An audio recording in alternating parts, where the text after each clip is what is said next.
Louder, so can you hear me now? Oh, fantastic. Thank you very much. Could I please have your attention? We're about to start the next session. And if you could please take your seats.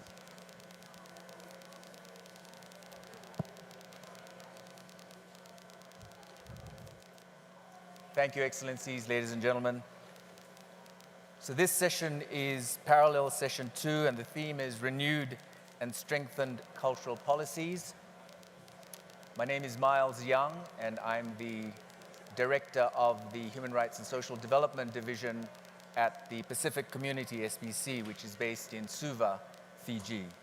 Bulvinaka and warm Pacific greetings. I will be your moderator for the session. But before I begin, may I pay my respects to all indigenous and cultural communities represented here today, and I acknowledge the indigenous peoples of this land on which we gather. I also acknowledge the government of Mexico for hosting this conference, for being warm and generous hosts, and everyone who has contributed to supporting this convening, including the UNESCO. This thematic session focuses on renewing, strengthening cultural policies, particularly in light of the shifting development landscape and issues impacting heritage and cultural diversity, including in the post-COVID-19 period. Also in the face of conflict and natural hazards such as climate change. I welcome Excellencies, Honourable Ministers, and Deputy Minister from Member States and Associate Members who are making interventions. In this session, we will first hear from Member States and Associate Members who will make their interventions, and a gentle reminder, please, to all, if you could be mindful of the time, Naka. So globally, we are all aware of the need for cultural policies and the implementation at national level. There is a need for collaboration at various levels to ensure that culture and heritage sector remains a priority. In the Pacific, climate change poses one of the biggest threats to the survival and livelihoods of our island states and to our peoples, as well as to their respective cultural heritage. While culture and traditional knowledge are recognized as offering valuable contributions for climate adaptation and mitigation strategies, the threat to the natural environment, loss of biodiversity, and land and climate migration poses a real threat to intangible cultural heritage, heritage sites, and the continuity of language and cultural practice and knowledge. I will now invite countries by name to make their interventions. And again, a humble request to keep to the 4-minute allocation.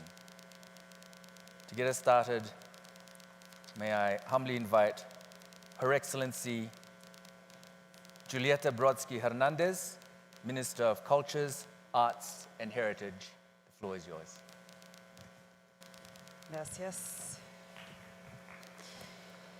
Bueno, buenas tardes a todos, a todas, queridos ministros y ministras, colegas, mucho gusto estar aquí. Quisiera partir agradeciendo la organización de este evento, de este encuentro tan necesario a la UNESCO y sobre todo a nuestro anfitrión, a México, porque sabemos lo necesario que es tener estas instancias, ¿no?, después de 40 años, para ponernos de acuerdo y compartir nuestras experiencias. Y creo que, bueno, pese a que todos los que estamos aquí presentes hoy sabemos lo central que es la cultura para el desarrollo de las personas, las comunidades y los territorios, aún tenemos que estar convenciendo en nuestras sociedades, ¿no?, su importancia, que este no es un asunto suntuario o secundario que viene después de las necesidades básicas.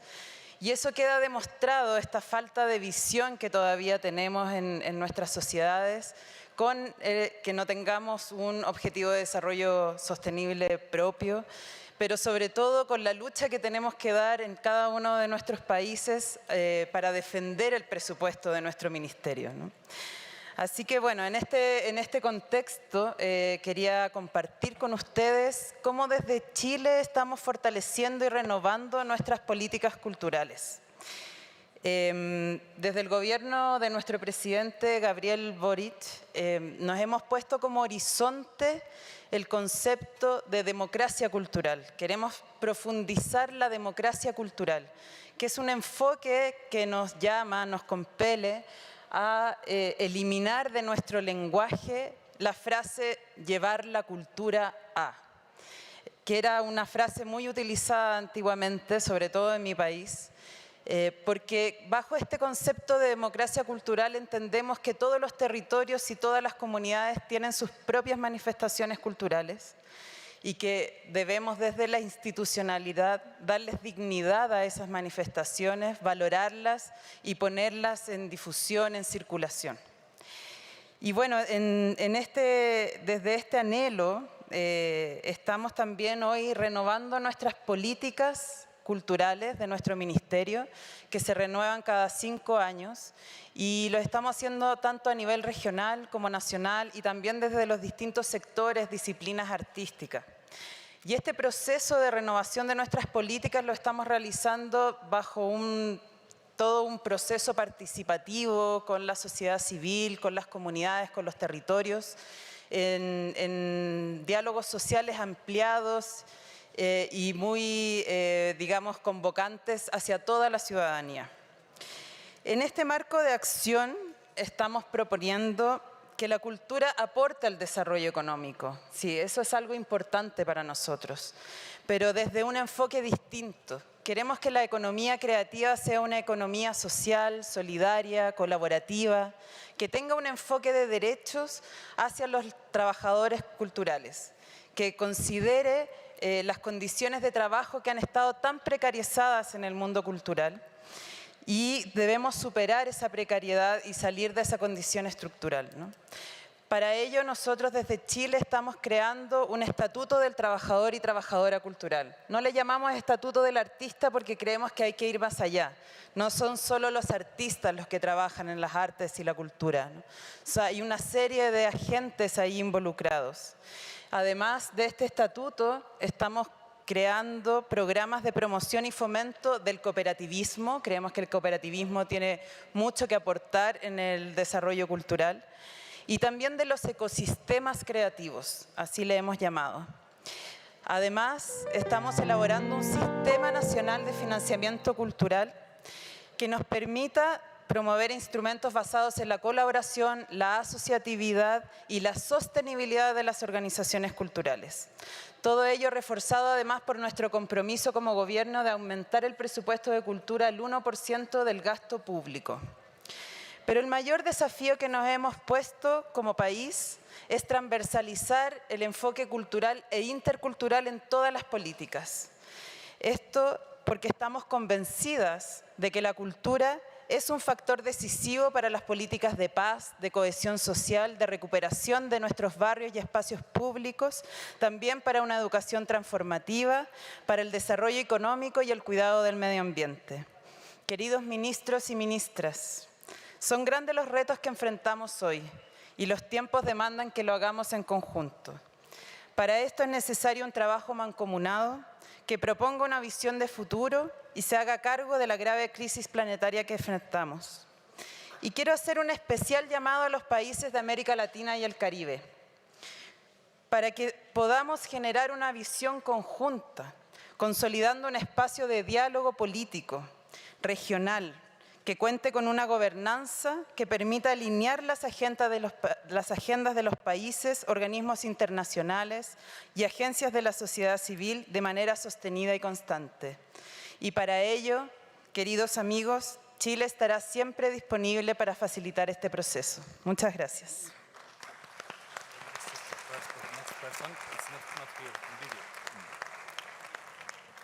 Muchas gracias, Your Excellency. Thank you for that intervention. Our next intervention is by His Excellency Dario Franceschini, Minister of Culture, Italy. It will be conveyed through video. Thank you. Presidente López Obrador, direttrice Zuley, cara Audrey, stimati ministri, distinte autorità e delegazioni presenti. Grazie a UNESCO, al governo messicano e a voi tutti per l'opportunità di ritrovarci in questa straordinaria edizione di Mondiacult, la seconda dopo addirittura 40 anni a rileggere e ripensare la cultura nel mondo in cambiamento. Cultura è patrimonio, è identità, è creatività, è tradizione, è innovazione, ma anche valori, partecipazione, convivenza, incontro, dialogo, cooperazione, scambio. Cultura è ricchezza delle diversità, eredità delle memorie singole e collettive, è all'origine delle parole, dei gesti, delle rappresentazioni, del rapporto uomo-natura nelle diverse forme materiali e immateriali. Mondiacult torna a ricordarci quanto la cultura sia oggi più che mai al centro del mondo. Culture Unites the World è stato il titolo e il motivo del primo G20 dei Ministri della Cultura che l'Italia ha promosso insieme all'UNESCO e ospitato nel luglio del 2021 nella splendida cornice del Colosseo e che ha riaffermato anche nella dichiarazione finale l'importanza dei settori culturali e creativi per una rigenerazione sostenibile, sociale, economica, ambientale, climatica e tecnologica. La grande sfida è poter garantire alle nuove generazioni la conoscenza, la fruizione, la salvaguardia e l'accessibilità alla bellezza e alle risorse secolari giunte sino a noi attraverso politiche e processi di formazione e educazione. Un impegno importante, convinto, che è stato nuovamente lanciato e approfondito nella prima conferenza dei Ministri della Cultura del Mediterraneo che l'Italia ha organizzato a Napoli lo scorso giugno 2022. Anche in quell'occasione, sempre con l'aiuto dell'UNESCO, la cultura ha consentito di dialogare sui temi della pace, dei conflitti, della crisi, dell'importanza delle azioni per la protezione del nostro patrimonio universale. Mondiacult offre un incoraggiamento unico alla riflessione condivisa e alla cooperazione culturale, che vede tutti noi coinvolti nel quotidiano e nel futuro imminente e prossimo. Mondiacult è perciò anche una grande risposta alle emergenze del nostro pianeta, alle sfide della transizione verde e digitale, delle diseguaglianze e alla costruzione della pace. Questa è una visione che l'Italia ha sempre sostenuto con grande forza negli anni perché è parte integrante della nostra identità culturale e della nostra Costituzione. Ho avuto lo straordinario onore di poterla affermare quale Ministro della Cultura con un lavoro che è iniziato nel 2014 e ora si compie. Desidero in questa occasione rivolgere a Odile Azoulay, in rappresentanza dell'UNESCO e lei personalmente e a tutti i colleghi Ministri al mondo della cultura un ringraziamento per questo lungo percorso insieme e per il lavoro che abbiamo potuto svolgere. Come ha detto un grande scrittore italiano, Mario Rigoni Stern, l'importante quando si guarda indietro è non rimpiangere le montagne che non abbiamo salito. Penso che assieme possiamo dire di aver salito in questi anni molte splendide montagne e per questo vi ringrazio.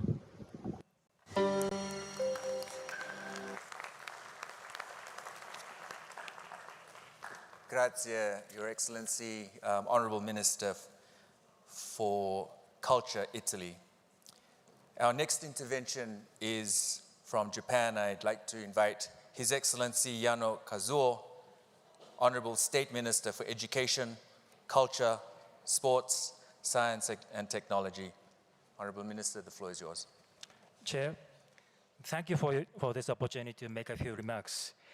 At first, I wish to welcome the holding of this UNESCO World Conference on Cultural Policies and Sustainable Development and the strong leadership of UNESCO. I'd like to express my sincere appreciation to UNESCO, the government of Mexico, and all the other organizations and people who made such effort for the holding of this conference. I'm extremely pleased that we are able to exchange views with delegations from countries around the world regarding sustainable development and cultural policies here at the Mondiacult 2022. That culture is an enabler and driver for the realization of sustainable societies is becoming commonly recognized around the world today. Japan has a law that is the basis for the formulation of its culture and arts policies. The law asserts that the enjoyment of culture and the arts is an inherent right of people, and that culture and the arts promote mutual understanding among people, play an integral part for creating a society that embraces diversity, and contribute to world peace. In Japan, we are currently in the process of revising the basic plan on the promotion of culture and the arts, which sets the basic and overall direction of culture and arts policies. For this revision, great attention is being paid to the 2030 Agenda for Sustainable Development and international discussions on the achieving of sustainable societies. Moreover, it goes without saying that cooperation among nations is vital for making sustainable societies a reality. Up to now, Japan has been cooperating in various ways with many countries in the area of culture and the arts, particularly for the preservation and restoration of cultural heritage. We intend to continue these activities in the future. The COVID-19 pandemic has seriously impacted culture and the arts worldwide. At the same time, we have surely recognized again the power of culture and the arts to comfort and give courage and hope for the future. And as we confront global issues like pandemics, natural disasters, and armed conflicts, we depend on culture and the arts to brighten the lives of people. I'm confident that this conference will be a valuable opportunity for us to share recognition of the role and importance of culture, and to show the direction and guidelines for cultural policies in the future. Japan will positively exchange views with the governments, cultural organizations, experts, artists, and other partners of all countries for optimizing cultural policies to realize sustainable societies. We will make our best effort to advance culture-based policies, both in Japan and overseas. Thank you for your attention.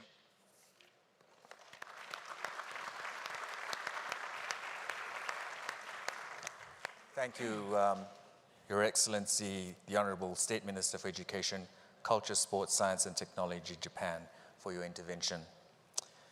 Our next intervention is from Jordan and will be delivered by Her Excellency Haifa Al-Najjar, Minister for Culture in Jordan. Minister, the floor is yours. Thank you. Assalamu alaikum wa rahmatullahi wa barakatuh.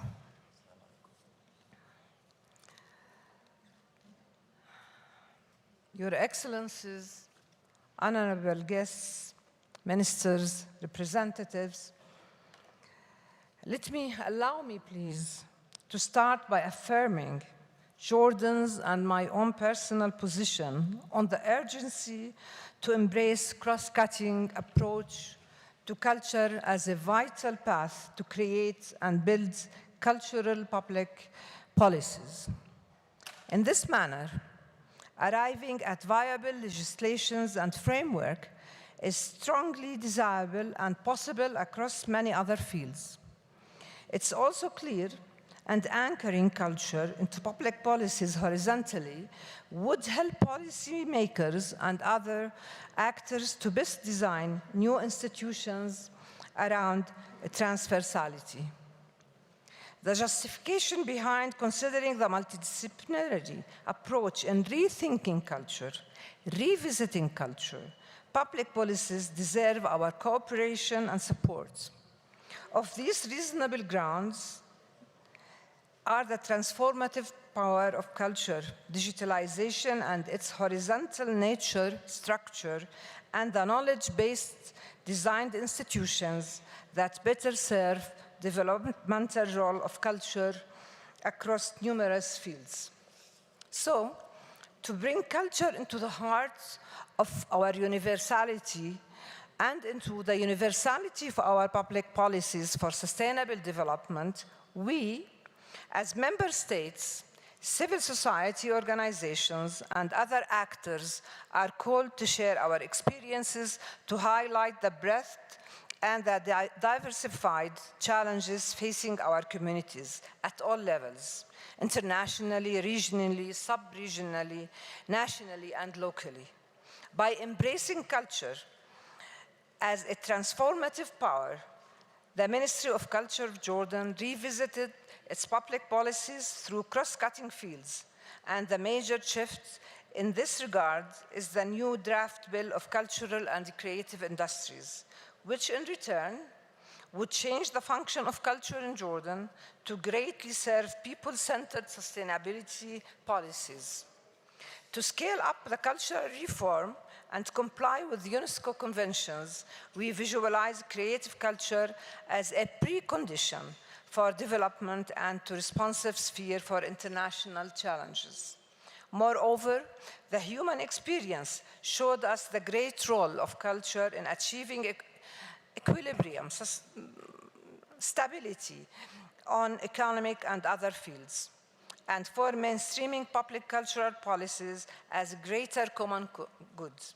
Also, our strategies and efforts for local communities efforts made the integration process for local communities a reachable goal and intended this transformative process towards a context where culture should serve economy.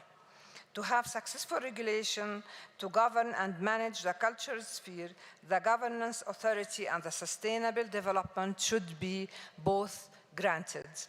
Our holistic approach gave us a good role, a good ground in institutionalizing traditions, values, trends, and interests which accompany the transition process, especially those related to the knowledge era. In this regard, we have been cooperated and coordinated with Arab, Islamic, and international organizations to create the best intellectual and material conditions for culture to cope with the contemporary challenges. Thank you all so very much. Thank you.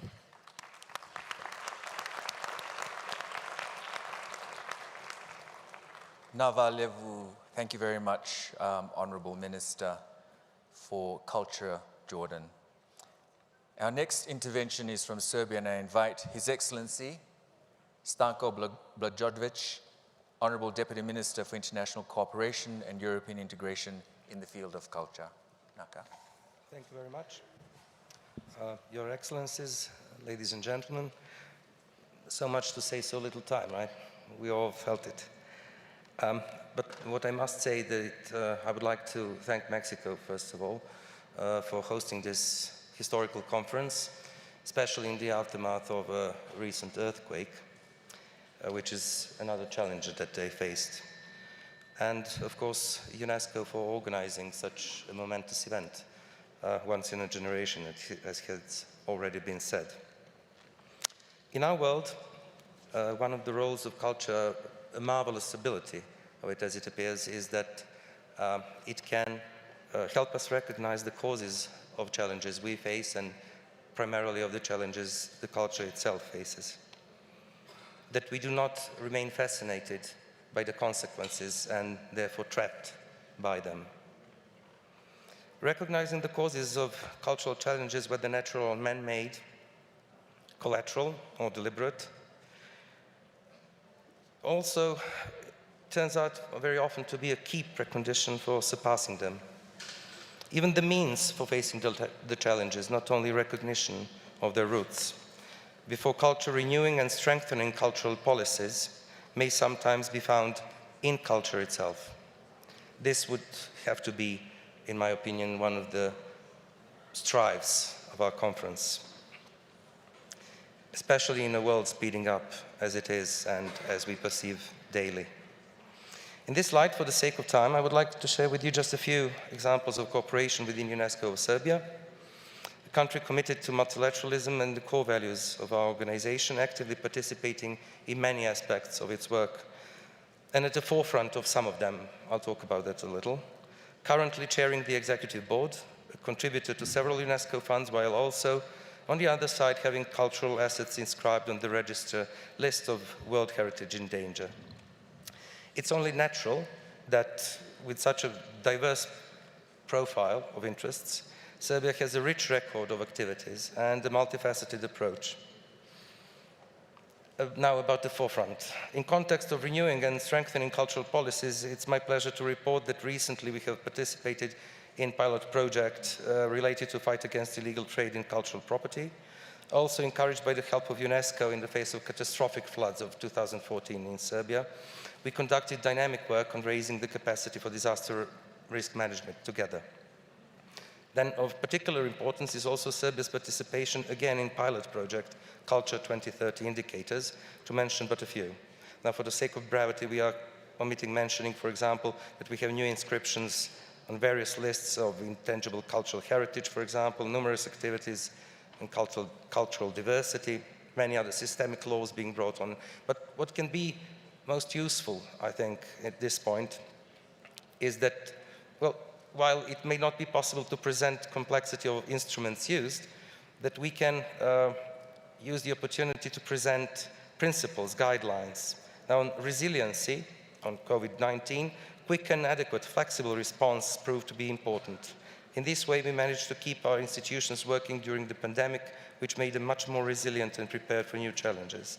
On accessibility, just to illustrate, the model of European Capital of Culture has also been transferred to the national plane, and a number of best practices on national level have been integrated on regional level in a vibrant Open Balkan initiative. Now, concerning the issue of digitization, we developed models that started off as a necessity, however proved to have an added value, winning new generations of audience. All these and many other measures, including in the field of protection of cultural heritage, did not lead to obvious results overnight, but with persistence we prevailed, the persistence that we must share in our goals. In conclusion, in this light, and I must say, at this point I would like to emphasize that we remain available and open to all partners for sharing the lessons learned in all these and many other instances that I cannot mention now. Now, in this light, our global exchange, continuing the work within the framework that was set 40 years ago, has indeed led to a strong synergy, although much remains to be done, as it has already been said. Let's just consider a fascinating record of achievements within the UN family and continue our efforts bearing them in mind. Therefore, in the end, allow me to support the striving of this conference in the sense of its affirmation of international structure of cultural policies, promotion of culture and as a global public good, revival and innovation of the core values from which we started, giving us new strength to face common challenges ahead. Thank you very much for your patience.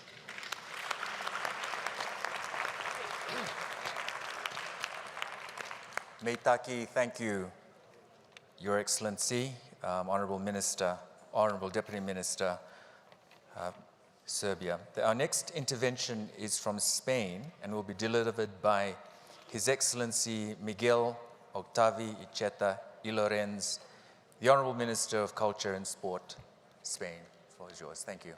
Thank you.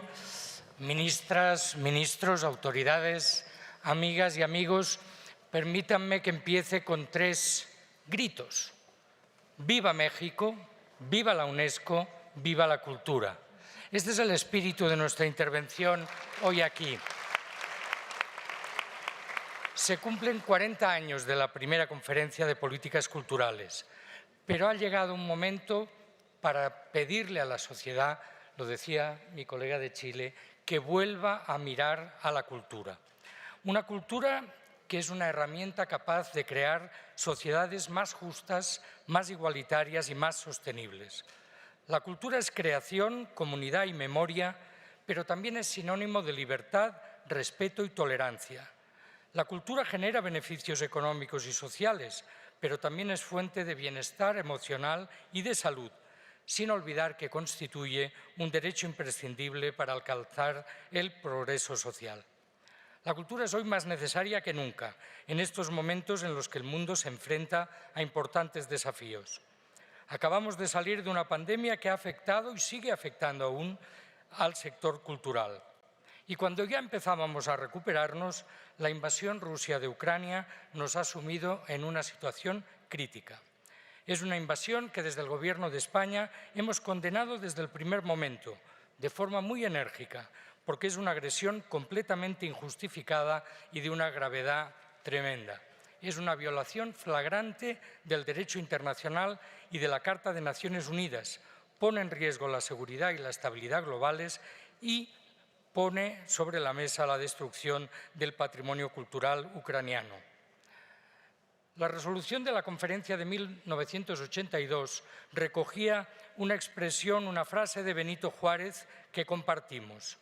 Entre los individuos como entre las naciones, el respeto ajeno es la paz. El derecho ajeno es lo que nos ha de guiar. No podemos asistir impasibles al desprecio de ese derecho. ¿Qué nos trae aquí a esta conferencia? Muy claramente, queremos que la cultura sea declarada un objetivo de desarrollo sostenible, de forma específica y concreta, de forma comprometida y obligatoria. Para eso necesitamos que la ciudadanía se mueva, las organizaciones sociales, los gobiernos, y también implementar políticas culturales innovadoras. A estos efectos me gustaría compartir brevemente dos políticas que estamos desarrollando en España. La primera, que allí sí llamamos el Estatuto del Artista, que se trata sencillamente de que nuestras leyes laborales, fiscales, de seguridad social se ajusten a las necesidades específicas de la actividad cultural. Es un esfuerzo notable al que llamamos a todos los países del mundo. Un segundo elemento es el facilitar el acceso de los jóvenes a la cultura. Hemos creado un bono cultural joven para que los jóvenes, al cumplir 18 años, reciban una aportación de 400 euros para que se dedique específicamente a las actividades y servicios culturales. Estamos convencidos que una política de salvaguarda de la creación, de salvaguarda de los creadores, de potenciación del acceso de la cultura a toda la sociedad nos va a permitir afrontar los retos que afrontamos. Queremos ese nuevo objetivo de desarrollo sostenible. Sin cultura no habrá presente y no habrá futuro. No nos lo podemos permitir. Muchas gracias.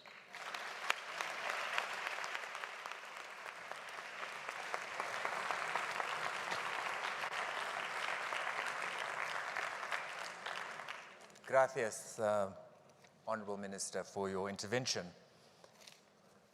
Our next intervention is from Tunisia and will be delivered by video by Her Excellency Ms.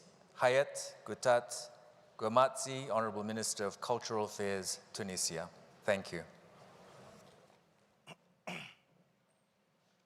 سيدة أدري أزولاي المديرة العامة لمنظمة اليونسكو، أصحاب السمو والمعالي وزراء الثقافة، أصحاب السعادة، السيدات والسادة الحضور الكريم، أود في البداية أن أتوجه بأسمى عبارات الشكر إلى السيدة المديرة العامة لمنظمة اليونسكو ومعاونيها على ما يبذلونه من جهود مقدرة في معاضدة مساعي الدول من أجل إرساء سياسات ثقافية ناجعة ومستدامة.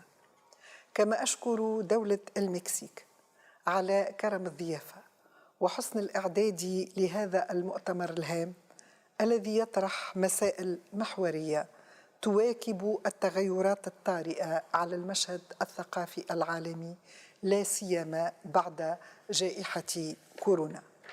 سيدات والسادة، تمضي بلادي اليوم قدما في إطار حراك إصلاحي مستمر ينسجم مع توجهات التنمية المستدامة التي أدرجتها تونس ضمن مخططها التنموي 2023-2035 والقائم على منوال حديث في ظل إصلاحات هيكلية وبرامج نوعية تكرس قواعد الإنصاف والعدالة في توزيع الثروات وتخلق منذ الثورة فرصاً جديدة للتشغيل بما يضمن السلم الاجتماعي ويعزز السياسات العمومية لتحقيق التنمية في ظل تحديات بيئية باتت اليوم ملحة تأخذها تونس مأخذ الجد في وضع مشروعها الثقافي الجديد.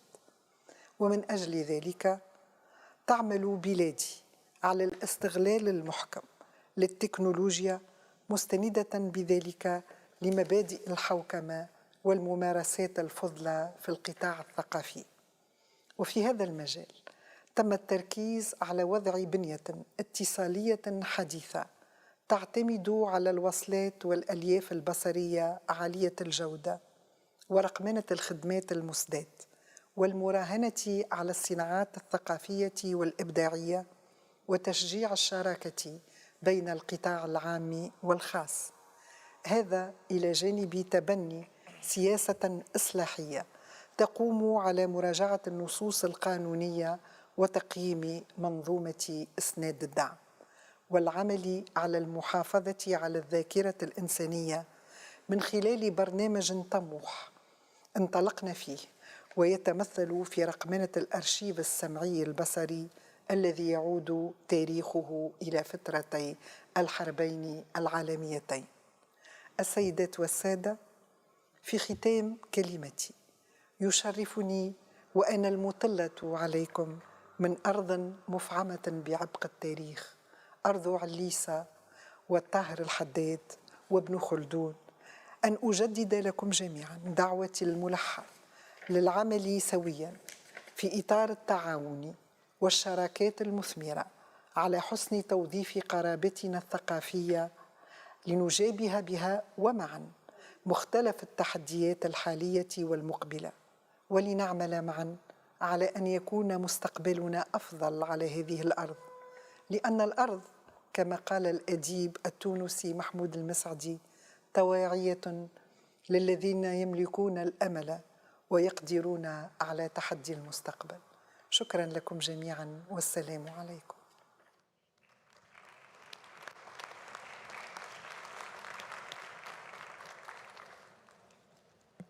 Malo apito, Your Excellency, thank you very much for your intervention, Honourable Minister of Cultural Affairs, Tunisia.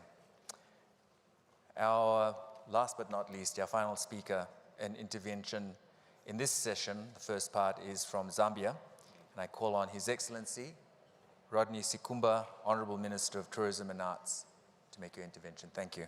Right. Thank you very much, Mr. Moderator.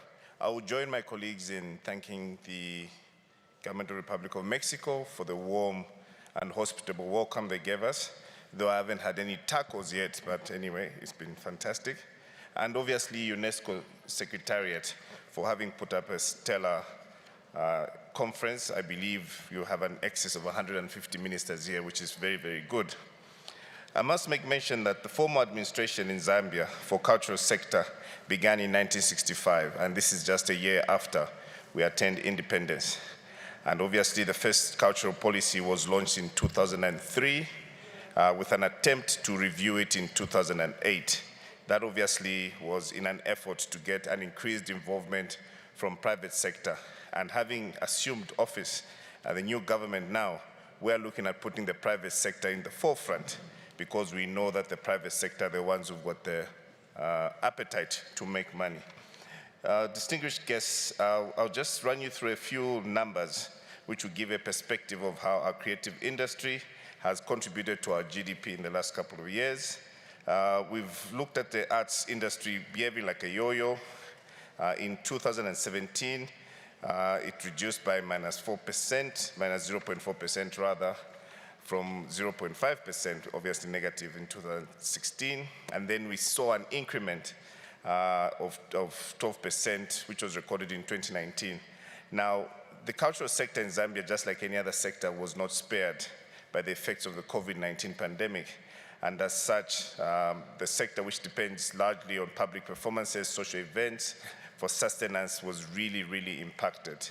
And so you notice that between 2020 and 2021, a whopping 968 events were actually cancelled countrywide, and the film industry recording a loss of about 35%. Music, 28%, while the remaining of the 35% was for dance shows, community theater, stage, comedy shows, as well as festivals and arts. So you will realize that the COVID pandemic was really, really ravaging in the sector. Now, to cushion the loss that was incurred by the various players in the sector, there were a few initiatives that the government put in place. Obviously, it was to give food packs to those deserving people. Unfortunately, in that particular year, we brought in the Arts Empowerment Fund that came through, administered through my ministry, through the National Arts Council of Zambia, and approximately $2 million was dispersed, of which $2 million wasn't much to really touch many lives that we needed to touch.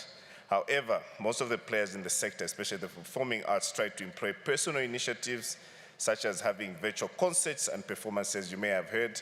And again, that's when the digital aspect of which came on board. Now, ladies and gentlemen, allow me to proudly announce that the Ministry of Tourism, which I preside over, kickstarted the review process during the last quarter, which is obviously of the cultural policy. and the ongoing review is participatory. We're getting a lot of private sector involved in that aspect. And we are very committed to developing and implementing the national cultural policy that is responsive to the needs of the sector, which will obviously positively contribute to our country's national development agenda. But I must make mention also, we want to marry our creative arts together with culture. Zambia sits on 72 dialects, and our traditional ceremonies themselves today will not only be the traditional ceremonies that people see, but we want to make them cash cows. By that, we want communities to actually benefit, monetize those traditional ceremonies that will also speak to the various natural resources that Zambia sits on. I'll take this opportunity to also mention that Zambia sits with 20 national parks, 36 game management areas, and of course is the home of the mighty Victoria Falls. So I'd like you to invite, rather, you to visit Zambia and see the diverse culture that Zambia holds today. I thank you.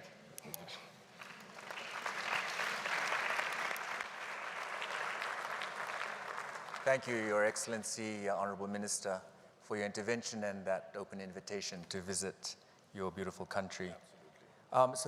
We now come to the close of the first part of this session. Honorable Ministers, we thank you for sharing your interventions with us today. And ladies and gentlemen, Excellencies, please join me in acknowledging their interventions in the usual way with a very warm round of applause.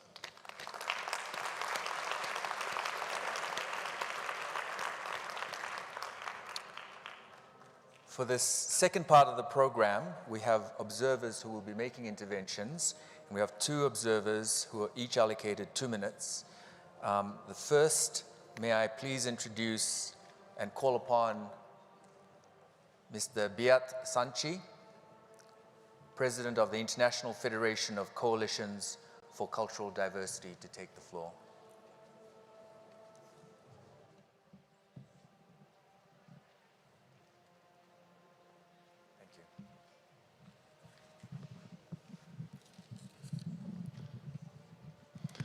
Thank you, Mr. President. Dear President, Excellency, Ministers, ladies and gentlemen, colleagues and friends. I am a musician. As has been said many times today and in the months before, the cultural sector has been tremendously hurt, even damaged by the pandemic all over the world. At the same time, and that has been said as well, it helped people and societies to stay resilient through the crisis. Why was the cultural sector hurt so much? Not the least because in many countries it is still a totally informal sector without any rights for the many people concerned. This has to change rapidly, ladies and gentlemen. Every artist, every cultural professional in every country around the globe must have the same rights to social protection as any other professional. And I would like to thank the Minister of Chile for the initiative that has been presented in that respect. Why is that so?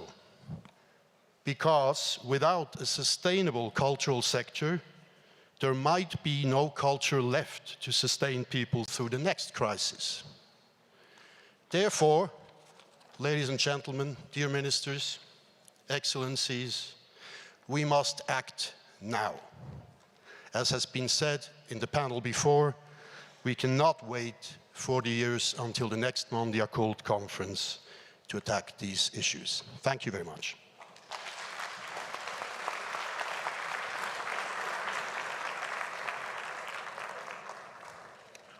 Thank you very much for that intervention, Mr. Sanchi. The next intervention is from the Canada Council for the Arts, and I'd like to call upon Simone Brau, the Director and CEO. Thank you. Thank you. I have also the honor of being the chair of the International Federation of Arts Council and Cultural Agencies, IFACA. As you all said, arts and culture are a fundamental dimension of the human journey. Connections between the movement for social justice, decolonization, equity and inclusion, climate justice, and artistic creation and cultural empowerment of communities are more and more strong all over the world.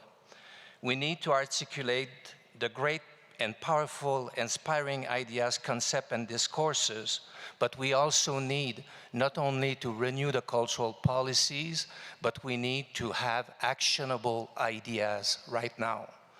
We built over the years fantastic cultural systems all over the world with institutions, but we need to recognize right now that where we have failed all over the world is to protect and remunerate the artists and the creators who are at the source of all that wealth that is generated for society in the cultural sector.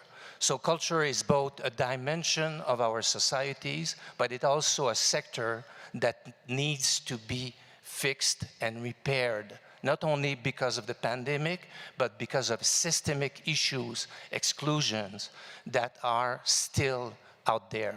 So thank you for all the work you do, and I think we need to work all together, UNESCO, ministers, organizations like IFACA, and all the networks in the world who could make it happen. Thank you.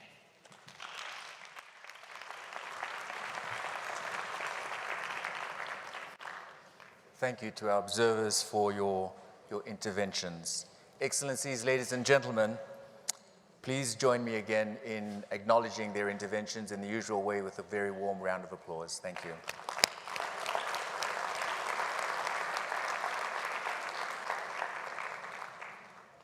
Honorable Ministers, Excellencies, ladies and gentlemen, so we've now heard a number of important interventions today. As we have heard, culture suffers or is faced by a number of challenges, and the interventions today have covered those challenges.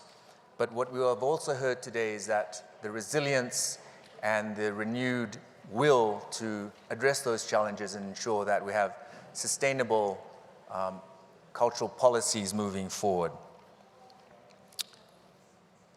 I know we're a little over time now, so I'll just very quickly wrap up by saying while the context across our nations and regions may differ, and we've heard from various regions across the world, I'm sure that we will all agree that the transformative change that we need may be realized with strengthened political will, strong enabling policy environments, and the strategic partnerships which our speakers have mentioned today.